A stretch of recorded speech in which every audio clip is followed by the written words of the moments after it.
to talk about the banking system. You've got these banks that are collapsing. You've got people that are worried about stuff. And I'm sure some of you are concerned as well, if not the majority of you. All of us should be concerned on one level or not. I'm not texting in the middle of this. I'm looking up some numbers today, so I've got some stuff to share with you here. And the numbers are not good. But, we've seen Silicon Valley Bank fall apart. We've seen the bank in New York fall apart, which I think was called Spring Valley, if I remember correctly. We've seen regional banks fall apart. We just saw UBS buy Credit Suisse for 27 cents a share. Now, in the last week, it's been weird because GameStop's popped up and went on another rally too, ironically. And this time, I actually think they posted a profit, which is pretty wild. But I'm here today because what does that mean? What does that mean for you?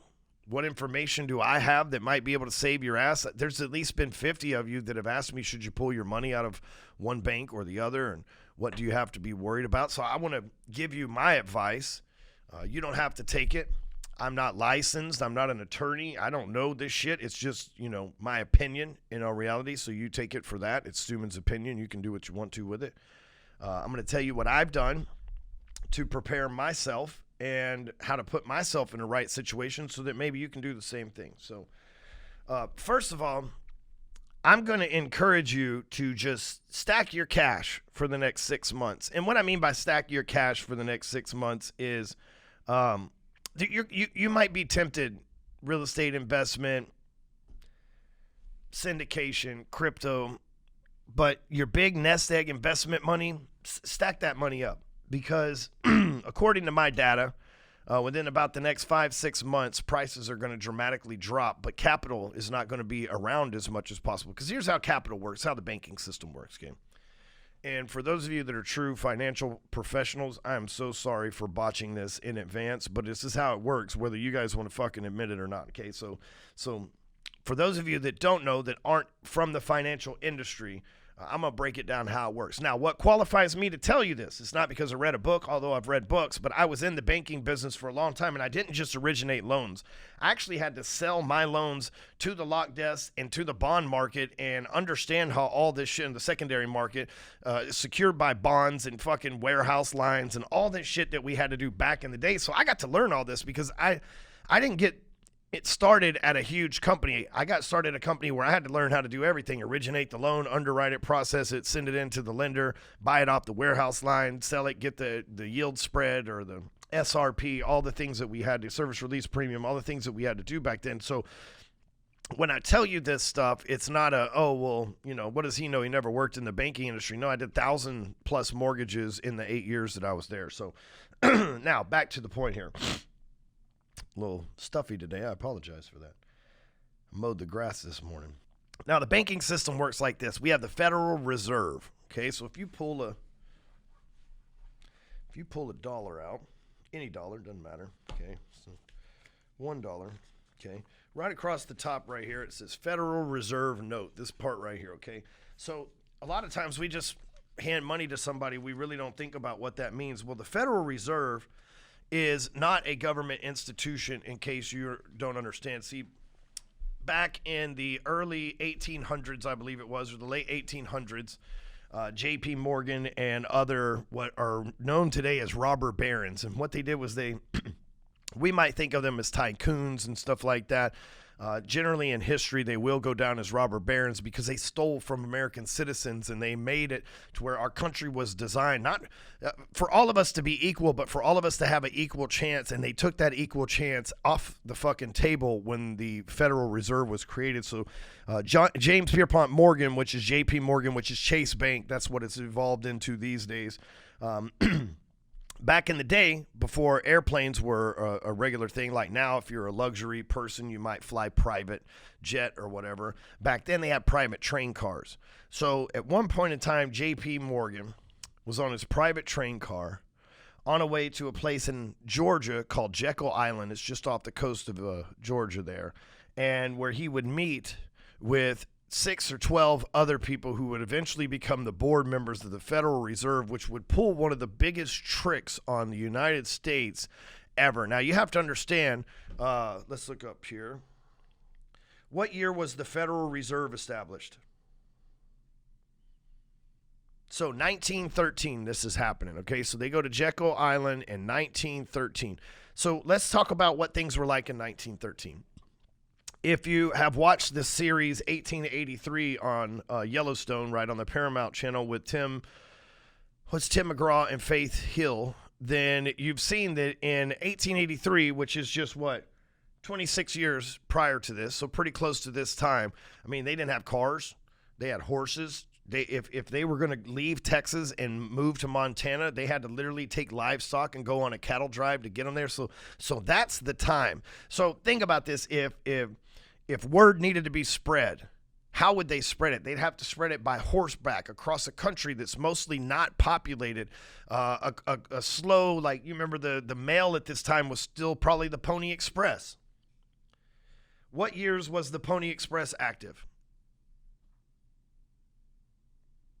1861 was when the Pony Express was active. So it wasn't far from that system taking place, right? So we're talking about if, hey, the bankers are cheating the United States citizen, and that happens in Atlanta, by the time it reaches Washington, the state of Washington, or even Washington, D.C., a whole ass year could have passed by. I don't know how long it takes to ride a horse from fucking Miami to New York, but I assure you, it's not a couple of days, right? You got to stop. You got to eat. You're going to winter, right? So they didn't have, like, now when our fraudulent, stealing, thieving government does some bullshit, we can go on Google and go, hey, what the fuck, right? We saw Representative Luttrell the other day said, we just voted to defund all the IRS agents that the Democrats had signed up for. And like, okay, cool, thank you. By the way, that guy, it's hilarious. Him and his brother were both Navy SEALs, and when his brother, who's the lone survivor, actually made it to the Navy SEALs, his twin brother actually did 2 days of Hell Week for him in his place. So he actually technically didn't complete the training. It's very interesting. I read that in Goggins' book, so it's got to be true. He didn't name them, but we knew the fuck he was talking about, Back to the point here. So the Federal Reserve is not a federal institute. They use that name to dupe people because you're getting money and you're like, oh, finally, the government, the Federal Reserve, the government, they're printing money for us. This is great. It's government-backed currency. No. The Federal Reserve actually tells the government how much money they're going to print. Now, it's this whole WWE of politics, okay? So the president's like, I wonder who we're going to pick to be the Federal Reserve chairman. Like, they fucking know. They're like, listen, what's his name? Joe. Listen, Biden, you're going to pick fucking Jerome Powell. You're going to leave him there, or we're going to fucking assassinate everybody. I'm telling you, that's how this shit works. There's like you probably when Joe's one of those guys, but like, let's just say Trump and Obama, who weren't one of those guys. Obama was too young to be one of the good old boys, and Trump maybe was, right? But let's say that, you think you're going to be this president and shit. They probably bring you back in this old dark, cloudy, smoky room, and they're like, now listen, whatever you fucking said on TV to these people, yeah, that's all fine and dandy, but here's how shit really works, right? So that's what happens. The Federal Reserve's created, the world thinks that it's a government entity because they don't got encyclopedias or Google. They're relying on the next version. They're relying on Pony Express 2.0, which I guess to go from Pony Express, they're relying on the Horse Express at this time. They're no longer ponies, they're horses, they're full grown. So just relying on the Horse Express, the 2.0. And that's what's going on, okay? So flash forward a couple hundred years, 1913, so 100 and some change. Flash forward. Now the Federal Reserve plays the biggest part in controlling monetary policy across the globe. And what that means is they decide how much money they're going to print. They don't need the government's permission. When our government goes into debt, you think, well, who do they owe money to? They owe money to the Federal Reserve. So we've got a private entity that is loaning our country capital, at this point, trillions of dollars a year, that they're printing and loaning. So the Federal Reserve is printing, and I don't even think they print it at this point. They just put numbers in a system, right? But they're originating dollars from their plant, circulating more. Our country's giving it to the Ukraine. They're giving it to this disaster and that disaster in this country and this special interest and everything else. And we look up and we say, hey, there's this national debt. What's this national debt about? The debt is, some of it's to foreign agencies, some of it's to bonds to you as citizens and shit like that. But a lot of it, national debt, is shit that goes back to the Fed. We owe a private company. As citizens, we pay taxes to a private company. Okay. And I know what you're thinking. You don't pay tax. You pay taxes to the Treasury Department, the IRS, the Treasury Department. It's all the fucking same shit. We are paying taxes to a private company. Okay. The United States government is a private company. So now the Fed prints money. The bank gets a banking license. That's all a bank is. That's why when you saw the FTX collapse, people said, well, he had a bank that he paid $1.5 million for, and it's in a shack. Like, he didn't buy a bank building, ladies and gentlemen. Who fucking cares? What do you go to the bank for? Everything's done online. We just need a license. Okay? And for $1.5 million, that's a cheap-ass bank, in my opinion. You know? Because here's what a bank can do. The Federal Reserve says, we will give the bank money. We will back your stuff. You will be able to keep the bank store money printed by the Federal Reserve, right? So Federal Reserve prints money. They give it to the banks. The banks loan it out. They collect it. Then they pay that taxes. Taxes go to pay the national debt, blah, blah, blah, right? So you get the system of it. But here's what's really going on. Feds print the shit. Banks take it. They take it on a short-term interest rate. It was 0%. Right now it's like 4.25, I think, percent interest rate, somewhere around there. What's the federal interest rate today? What is the interest rate of the latest Fed hike?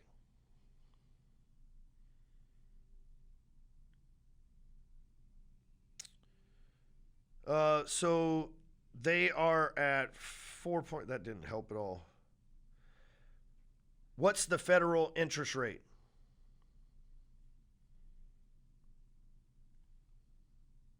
Fuck them. So the point is the interest rate, I think, is 4.75 right now. It might be 5%. So long story short, the Fed loans it to Bank of America. Fed prints $1 billion. They loan $1 billion to Bank of America at 5%.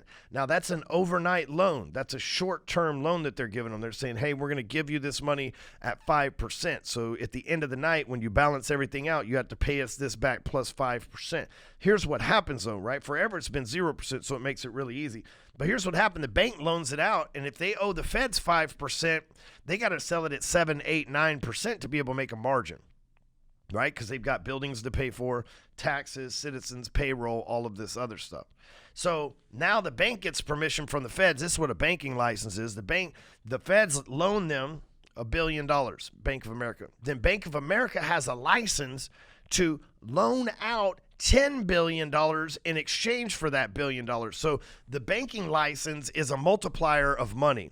So that's what Sam Fry-Bankman was paying for. He was just going to buy a bank so that he could 10x his money. That's literally what he's doing. He's going, okay, now I take $100 million from FTX and it's $1 billion because I've got a banking license and the ability to loan it out. That's the power of having a banking license. Okay, so a company like Silicon Valley Bank, okay, they owe Bank of America. So Bank of America gets the $1 billion and Silicon Valley gets, a couple $100 million of that in this scenario, just this make-believe scenario I'm telling you here. So Silicon Valley Bank gets a couple $100 million. They loan it out at 4%, 3% because rates have been low, and they've got $100 million. Now they've loaned $1 billion out against that $100 million at 3-4%, right, which was the rate before. Now that they need money, though, because banks always loaning all their money out, so they need more. So now they've got more money coming in at a higher interest rate, and none of these other guys are selling. So usually what happens is if I lock my house in at a 4% interest rate or my business in a line of credit for 4%, and as my business grows, I'm going to need more credit. I'm going to need a bigger line of credit. So I'm going to have to go back to the bank and I'm going to lose this 4% or I'm going to get a new one at 6 or 7%. So the rate's 4.75. Okay, perfect. Oh, it's 5% right now. So the federal interest rate's 5% right now. So what happens is they've got a $1 billion that they've loaned out. Now they need more. They're having to pay a higher rate. Nobody's selling because they've got these low-ass rates locked in and they don't want to. I've even got cars that I'm not going to sell. Tech companies crashed. The stock crashed. So now the money that they've loaned out that went to buy stock in, say, Facebook or something that's worth a third of what it was 2 years ago, now all of a sudden that money that they loaned out, the Feds need it back because it was a short-term loan. They didn't make their spread on it. Therefore, their bank has to file for insolvency. Okay? That is a simple layman's term of what's going on. So what you've got to figure out is how many of these banks, like Silicon Valley Bank, how many of them made some bad financial decisions. Well, here's the thing I know about bankers and about somebody that has a license to print money. A lot of times they don't take that very responsibly. I mean, you look at Bank of America, Wells Fargo, Chase, these guys, we've bailed them out in my lifetime already. And I know in my grandfather's lifetime, they bailed them out one time before. So I just wasn't really old enough to remember, but technically that was in my lifetime too. So since I've been alive, we've bailed the banks out twice, which shows me that they've got all the money in the world and really take no responsibility for it because they violate Rule 16 of the Rules of Money, where they don't treat money that they didn't work for. They don't treat it the same as all money that they do work for, right? Rule 16, the Rules of Money, dictates that treat all money as if you work for it, even if it's a gift, lottery winnings, unexpected, blah, blah, blah. Because what happens is people get unexpected money, a tax refund, a lottery win, and they go, oh, I didn't work for it, therefore I can spend it on dumb shit. But that's force of average trickery. You should treat it like, oh, now I have more money, I should be responsible with it, okay? So these banks, they get more money, they act irresponsibly, and so that leaves us with, hey, what happens? Some of these banks are getting bought up. Some of them, well, this same thing happened in 2008. A bunch of banks collapsed. The government bailed out the big ones, and they scooped them up. This is an easy way, and I'm not saying we're being played on a big stage here, but in all reality, this is an easy way for the big banks to be able to scoop up the small banks in their asset sheets and liquidate them in the name of, oh, we got to get these assets off to these big hedge funds like Blackstone, BlackRock, all these guys, to where Blackstone, BlackRock continue to keep their money and their assets in bank management. It's a whole clusterfuck, right? But keep their assets and their money in those banks, and therefore those banks give them the deals that they want at the prices that they want, knowing that their money, inflation, and the deals will come up and get sold out or whatever in the future. And you might think, you say, how the fuck do you even know this, right? You're not Illuminati. You're not on that level. You didn't go to college. You got a GED. You don't have billions of dollars. You've never ran a hedge fund. How the fuck do you know any of this, Ryan? Okay, told you, first of all, I worked for the bank. They did have hundreds of millions, not billions, of lines of credit that they had set up, because we were doing, at the last bank I worked for, we were doing 80 or 90 million a month in mortgages. Not me, but the company. It was a big-ass company. Still is a big-ass company. So I have seen that, but the bigger key to this is, on a smaller level, I have a few $1 million at a local bank, okay? And I keep a few $1 million in the local bank because it's our operating capital and all the other stuff that we need there. And literally, I get approached by the banker twice now. I've only been with them for less than a year, and I've gotten approached from them twice like, hey, we need to get this asset off our books. Would you like it at this price? Hey, well, what makes sense to you? We think you have, this is up your wheelhouse. This is what they've hit me up with assets like that twice. And I'm a nobody. I'm just a guy that's friends with the banker. I'm just a dude playing a dude. You know what I mean? And I've got a couple $1 million. And they offer me residential stuff, right? They're not offering me, hey, this apartment complex is worth $100 million to get to you for $5 million, right? No, that's not the case. They say, hey, we got these houses, we had foreclosed on this investor. Are you interested at these LTVs and these loan programs with us and shit like that, right? So if that's happening to me on that small level,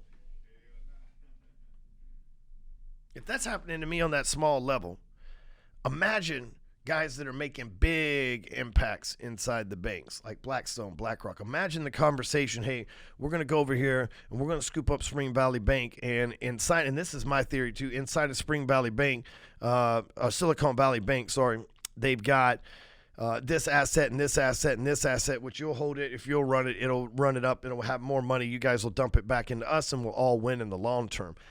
But there's a bigger play than that. And this is the concern we need to have, and then I'll move on to what you should do with your money. The bigger concern with all of this is that Silicon Valley Bank, clearly Silicon Valley, right? It's where all the tech companies were. Your Peter Thiel had a bunch of money there, who's a big venture capitalist in the tech world. Facebook's money was there. A lot of Google's money was there. It was a so we're going to put your tinfoil hats on because I'm going to go a little deep here, okay? But all their money was there. The United States government is going to bail them out. The government doesn't just bail somebody out and say, here's free money, buddy. No, what happens is the government bails somebody out. They take their assets. When you take an SBA loan, you're signing over your company to the government until you pay them back. So that's what's happening. They took over these assets. Well, if the government, and you've heard me tell the story about the guy I know that works at Twilio, The government monitors everything. And so now the government, right before the election year, and again, I'm putting tinfoil hat on here, but I can't be too far off. Right before election year, the government is stepping in and buying up assets from a tech-driven bank. And so now the United States government will own all the shares in these tech companies that was held by the depositors and the people in that bank, and they'll hold them for the foreseeable next 2 or 3 years, because that's how long it takes if you got to go to court and do stuff. The election's next year. So I think that this is a way for the federal government to control misinformation or information in general floating around the different tech sites, because they made a run on that bank. The media started saying the bank was in trouble, and people started going there getting their money out. Of course it's going to fail, right? If somebody starts saying, oh man, Apex is falling apart, blah, blah, blah, Stewman's broke and his wife's got a new boyfriend and he hasn't told anybody, but if that rumor was on TV, dude, all of y'all would probably leave me. Not all of y'all, because I got some loyal motherfuckers. I love you motherfuckers, but a lot of y'all would leave me. It's just being real, right? I got some of y'all down like 4 flat tires, don't give a fuck, but a lot of you would leave me whether it's true or not. So it's easy for the media, and you like me, right? And a bank, fuck them, right? So if the media says, hey, this bank may go out, you go and get your money out of it. Everybody gets their money out. Now they're not lending money. Now they don't have deposit money to lend against. Yes, they're going to have to be taken up. It was easy for the government and the media to collude to do that. It's really fucking easy. I mean, you know what? The media tell people, hey, we may run out of toilet paper. And fucking idiots went and bought like they were going to shit 20 times a day and stuff. Instead of just going out and buying a package and going, hey, it's probably toilet paper lasts me, 8, 10 rolls, probably lasts me 2, 3 weeks, No, they went and bought like shopping carts full of toilet paper at premium prices, like fucking idiots, okay? And those are the same type of people that went to the bank. So for this time, it's different. Like, hey, man, I didn't ever go chase toilet paper because I'm like, if we really going to be quarantined and stuff, I got towels, worst case scenario, Well, I'm not going to go fight people and pay all this extra money. It's fine. Plus, I just figured I just bought wet wipes from Amazon. Turns out there was an abundance of them. Some fucking idiots, just bought some wet wipes. So where there's a will, there's a way, ladies and gentlemen. But same thing. Now all of a sudden, though, just think about that. They said there may not be toilet paper, just some, it's not a necessity. If you don't wipe your ass, you will still be alive. Okay? In the end of the world, if you don't wipe your ass, you will still be alive. So it's not a necessity. You don't have to have it to live, but you got to have money to live. Right? You know what you also have to have money for? Toilet paper. Okay? So when they say your money may not be good, you got to go get that money because you need it to live. There's only one free thing on this planet, air. Air is the only fucking free thing on this planet. So if there's a threat to your money, motherfuckers kill over money. If there's a threat to your money, you got to go get it from the bank. So it's easy for them to take the toilet paper marketing method and run it to people to crash that bank. So what does that mean for you? Okay. If you're in Silicon Valley Bank, I don't know what it means for you. I went through a bankruptcy proceeding with Voyager, a crypto bank. And I got my cash back about 6-7 months later. So the government's already said they'll cover depositors. So you probably get your cash in a few months, maybe sooner than that. I don't know. But if you have some assets, if you have stocks, bonds, T-bills, CDs, things of that nature over there, I've been in litigation with Voyager little over a year. When the last bad crypto crash happened, Voyager filed for bankruptcy, and they're still going through their litigation. I get updates and everything else, and I've only got about $17,000 there, but originally I had $600,000, and it was in cash. And so they froze that for months, right when I'm in the middle of buying this fucking building too, man. You talk about shit I don't share on social media. Like, the world does not understand sometimes the pressure that I have to go through, but Voyager froze $600,000 cash from some Bitcoin that I'd sold on another platform. So I got Bitcoin, another platform, sold it on Voyager, got the cash, was waiting for the cash to clear. Voyager the next day files bankruptcy. I can't take the cash out because you can only take out $20,000 at a time, so I can't pull it all out at once. It gets tied up. The cash comes back. The court rules that they'll make them whole. It's a depositor account. The cash comes back to me about 60 days later. The crypto that I own over there, which is about 17 grand, it's not a whole hell of a lot, but I like $17,000. It's a great number. You know what I mean? It's enough to buy a watch or whatever the fuck's a lot of money. It's a four-wheeler money, but it's still locked up in litigation over there, and it might be for another couple of years. So that may be the same sentiment for whatever you've got going on with Silicon Valley Bank. But you wonder right now, is your shit in jeopardy? Well, first of all, Silicon Valley Bank might have been a CIA bank. I won't go too deep into that, but a lot of Peter Thiel's been known to take CIA money, and he was there. So it probably is. A lot of these banks like that are CIA banks. They use them to launder Ukrainian money kind of thing, right? We'll just use that example. Again, you think, how do you know? Some of you in this group know how I know. So here's what I do know. If you're with Bank of America, Chase, Wells Fargo, big-ass bank like that, your money's fine. If you're in a regional bank somewhere that's not tech-driven, you're probably fine too. I'm with B1. We're fine. But here's the thing. The government's just not going to let them crash. People went to the Capitol on January 6th of 2022 or whatever the fuck it was, 21, whenever it was. They went up there to protest or whatever the hell they ended up doing for a dude that was no longer president that they liked from TV, okay? That was, I don't know, it looked like hundreds of thousands of people, maybe millions of people that were up there. You fuck around and take hundreds of millions of people's dollars, $100, $1,000, $10,000, $100, it does not matter. There is no peace in this country. This ain't Greece. You know, when they did that shit, go look it up. They did this shit in Greece. They made a run on the banks a few years ago. Nobody had guns, so the bankers got away with it. Fucked them. They moved to like Iceland or some shit and then fucked Iceland over. It's a whole thing. Like, you can read it. Meanwhile, here, they can't do that. Think, like, if they took everybody's money, and I'm not a violent person, I don't want no part of this, but if they took everybody's money, there would be people going after the government. There would be people going after these bankers. Their own security guards would be like, bro, you're on your own. I don't want to smoke with all these people. I don't care how skilled of a security guard or how highly paid you are. If there's 100 motherfuckers with guns, thousands, millions of motherfuckers with guns coming your way, you're like, man, you shouldn't have fucked those people on their money. See you later, right? I want to team good people. So I don't think we'll see that for that reason. If there was ever a reason to go to war against the elite, that would, taking a poor person's money, that would be the driver. And some people right now, they're like, I wish a motherfucker would. You know how that is. So it's a bad idea. And the government's smart enough to know that, so they'll make sure that everybody's bailed out. Notice as soon as the bank, when FTX collapsed, they're like, this crypto speculative. You shouldn't have been fucking around, right? Even though they were telling people it's mainstream and shit. But when the banking industry collapses, right, with real money and shit like that, all of a sudden they're like, oh, hey, no, we'll bail everybody out immediately. We want everybody to be happy because they know, man, you miss crypto, they knew you were taking a risk. But, man, you miss your dollars that you worked hard for that you had nothing to do with that disappeared. Oh, shit. Oh, shit, man. That's literally the beginning of all wars, right? That's like literally the beginning of all wars. So I hope you got to understand. I hope you feel a little bit safer. I hope you enjoyed my, my fancily articulated story of the monetary system. But there's a book that you can read called The Creature of Jekyll Island, and it explains that John Pierpont and those guys went out there and set all that stuff up, and the creature is the Fed that was created at Jekyll Island. So you should check it out. It's a great book. It's a great read, and it's a good history lesson that you should know as well. And if you have your money in a small bank, if you can find out, you can probably just Google it and look, find out what their asset holdings are. If they're not tech heavy, you probably don't have that big of a deal.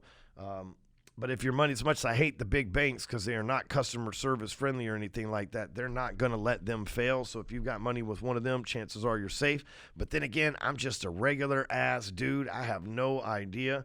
But I know that if you keep cash in your house in shoe boxes, you have to have those silica packs in there or the shit will mold, okay? So I'm just saying, if you're freaking out and you're like, fuck that, I'm going all cash, okay? That it sounds like a good idea until you got a lot of it. And once it's $10,000, $15,000, you don't have to have a whole shit, you don't have to have millions of it.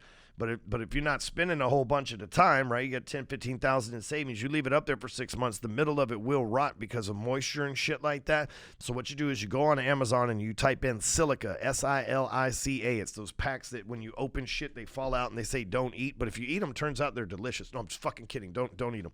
So I did that one time to one of my kids in front of Amy. It says don't eat. I was like, that's because it's so good. They don't want people to know the secret. Amy's like, God damn it, Ryan. I wouldn't have let him eat it. It's funny though. And It's just the dad in me. But those things, that what they do is they suck the moisture. If you don't know what they are, they suck the moisture out of the air. And so you take your shoebox or bag or plastic bag or whatever, and you put your money in it, your shoebox money. But make sure you drop those silica packets in there, 2, 3, 4, 5 of them, so that they suck the moisture out, because that's what causes paper money to rot. You see, the historicity of money is that it was gold. It was precious metals, rubies, shiny things like that. And as people got more, and you go to carry a brick of gold, let's say that shit weighs a couple 100 pounds. Now you got a 200-pound man sitting on a horse and 200 pounds worth of gold, or 200 pounds worth of gold, or 500 pounds worth of gold in a buggy, a stagecoach with 2 horses pulling it. It became a lot. So they came up with paper, because paper weighs less than gold, and then the paper was backed by gold, right? So if you had paper, you could exchange it for gold if you needed gold. And so that worked well, right? But now we're at a point where inflation's got so high that we need a whole shitload of paper. And I'm telling you, I've put $1 million. No, I'm sorry. Take that back. I've put $100,000. I've never seen $1 million in cash. I've put $100,000 in cash in a bag before to go to Vegas, and the shit weighed like 60 fucking pounds, right? Like it's heavy as shit. It's not like you think, $1 million. That it might be as big as this table. Right, depending on what denomination you have. $1 million is probably half of this if it was in $100 bills. It's a fucking lot. So you might think, $10,000. You don't want all hundreds, right? I mean, at the end of the world, if you need cash and nobody can make change, do you want to pay for all your shit in hundreds? Hell no. You want 5s, 10s, 20s, changeable fucking denominations that you can work with. You somebody's like, hey, it's $5. Like, all I've got is hundreds. I don't have change. I fought for that in Jamaica one time. Damn it. It's be like the same situation. So, but now we're going from gold to paper to digital currency. Okay, digital currency doesn't weigh anything. You keep all of it on your phone right here. Matter of fact, I hardly ever carry a wallet anymore. I just use my phone for everything. Fucking face thing, bam, take Apple Pay. My American Express is on my phone, all that shit. So we went from heavy ass gold to lighter paper, but now there's so much heavy ass paper that we're headed to digital currency, which absolutely makes sense. I know a lot of people are against it, and yes, there is control factor, but who says they don't already control Bitcoin anyway? I don't know how to program that shit. Do you? No, fuck. So what do we know anyway, right? What do we know about numbers in a bank, fucking numbers on the screen? I got a credit card with Citi that I used to call every month, and I'm like, these numbers ain't right. They couldn't explain it. I couldn't explain it. Fuck it. I'll pay it. You know what I mean? It's just like, if I want to keep good credit, I got to pay it. So that's the same type of situation here. The digital currency is coming, and I think this will be a good excuse for that. So what I'm scared of is one day I go downstairs and, one day I'm wake up, maybe take a morning shit, ain't had coffee yet, say something grumpy on Twitter. Man, fuck the president.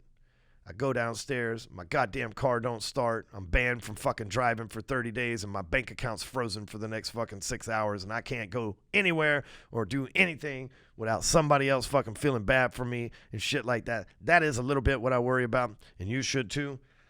But at this point, it looks like it's fucking inevitable. Only time will tell. See you next week.